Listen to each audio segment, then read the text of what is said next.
নদীর ধারে একটি গাছে মোটা এক কাক বাস করত। সে দিনরাত কা কা করত আর কুঁড়েমি করে বসে থাকত। সে খাবার চুরি করে নিজের পেট ভরাতো। তার বাসাটিও অনেক জায়গায় ভেঙে গিয়েছিল। তার পাশেই একটি ডালে এক পায়রা থাকত। সে খুব পরিশ্রমী ছিল। সে তার বাসাটিকেও সুন্দরভাবে বানিয়েছিল। পায়রা সমস্ত পাখিদের সাহায্য করত।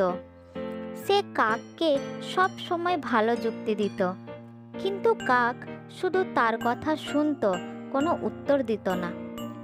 কাক ভাই, আকাশে কালো মেঘ জমা হচ্ছে, মনে হচ্ছে ঝড় বৃষ্টি হতে পারে।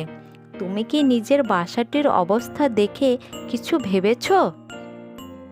ঠিকই বলেছ ভাই, ভাবছি 2-3 দিনের মধ্যে বাসাটিকে ঠিক করে নেব। এই আবহাওয়ার কোনো ভরসা নেই। কিছুক্ষণ পর কাকের নজর অন্য একটি গাছের বাসার উপর পড়ে। সেখানে সে কিছু খাবার দেখতে পায়। তারপর কাক সেই বাসায় উড়ে যায় আর খাবারটি চুরি করে নেয়।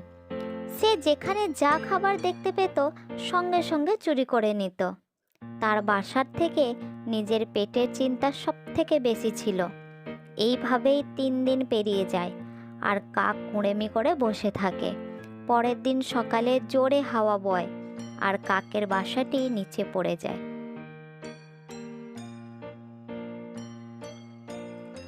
কাক ভাই, মনে হচ্ছে আমার কথা তুমি বুঝতে পারোনি। এখন কোথায় থাকবে? 3 দিন পেরিয়ে গেছে আর তুমি কিছুই করনি।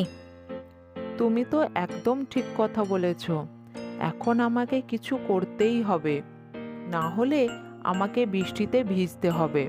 না না, এটা হতে পারে না, আমাকে কিছু করতেই হবে। তারপর কাক এদিক ওদিক ঘুরে কিছু ছোট ছোট কাঠের টুকরো একজোট করে বাসা বানাতে থাকে। এদিকে বৃষ্টিও শুরু হয়ে যায়।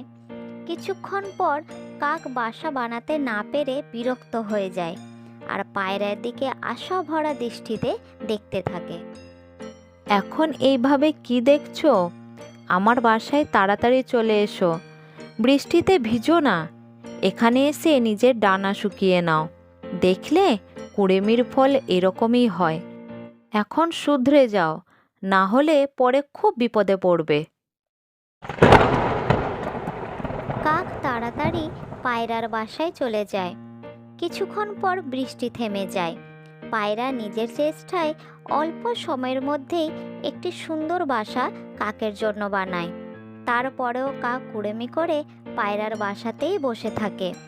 আবার বৃষ্টি শুরু হয়ে যায়। এরপর কাক পায়রার বানানো নিজের বাসায় চলে যায়। তারপর পায়রা বলে, কাক ভাই, পরে যদি সময় পাই আমি তোমার বাসাটিকে আরও বড় বানিয়ে দেব।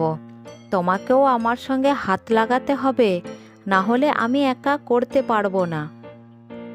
তুমি তো একদম সঠিক কথা বলেছ ভাই।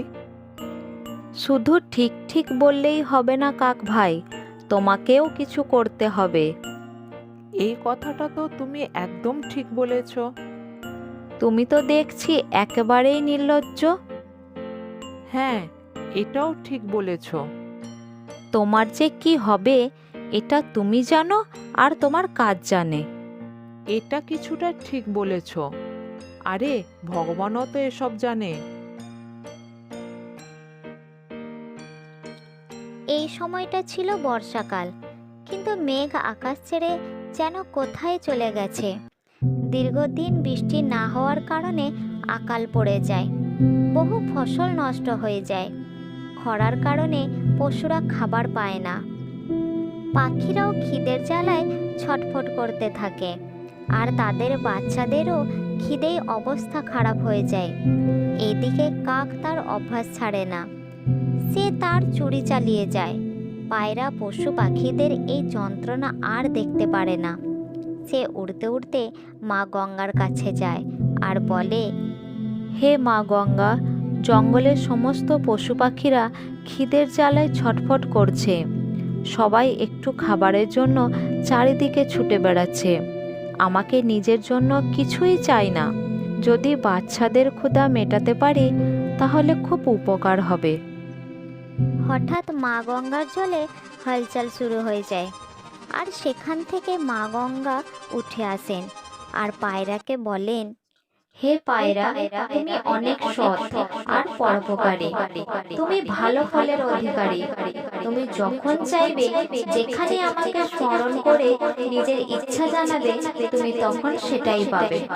তাই দিয়ে সবার কল্যাণ করবে। মা গঙ্গা তোমার জয় হোক, তোমার কৃপা অপরিসীম মা। এটা বলেই পায়রা দ্বিগুণ গতিতে উড়ে যায় আর জঙ্গলের দিকে চলে যায়। জঙ্গলে গিয়ে সে একটি গাছের নিচে বসে মা গঙ্গাকে স্মরণ করে আর খাবার চায়, আর চমৎকার হয়ে যায়। সেখানে বিভিন্ন ধরনের খাবার চলে আসে। তখন সমস্ত পাখিরা মন ভরে খাবার খায়। কাক যখন খেতে যায়, তখন তার ঠোঁটটি খোলে না। সে খুবই চিন্তায় পড়ে যায়। সে কাঁদতে থাকে আর ছটফট করতে থাকে। তখন পায়রা বলে, এটা তুমি তোমার কর্মের ফল পেয়েছ। চুরি আর কুঁড়েমির পরিণাম এমনই হয়। আমি তোমার সমস্যার সমাধান করার চেষ্টা করছি। জয় হো মা গঙ্গা। এটা বলেই পায়রার চোখ থেকে এক রশ্মি বেরিয়ে আসে আর কাকের ঠোঁট খুলে যায়। তখন পায়রা বলে, কাক ভাই, একটু দাঁড়াও। তুমি কথা দাও আজকের পর থেকে আর কখনো চুরি করবে না, আর কুঁড়েমিও করবে না। আমি কথা দিচ্ছি, আজকের পর থেকে আর কখনো কুঁড়েমি করব না, চুরিও করব না, পরিশ্রম করে নিজের খাবার জোগাড় করব। এই ঘটনার পরে জঙ্গলের সমস্ত পশু পাখিরা হাসি খুশিতে বাস করতে থাকে।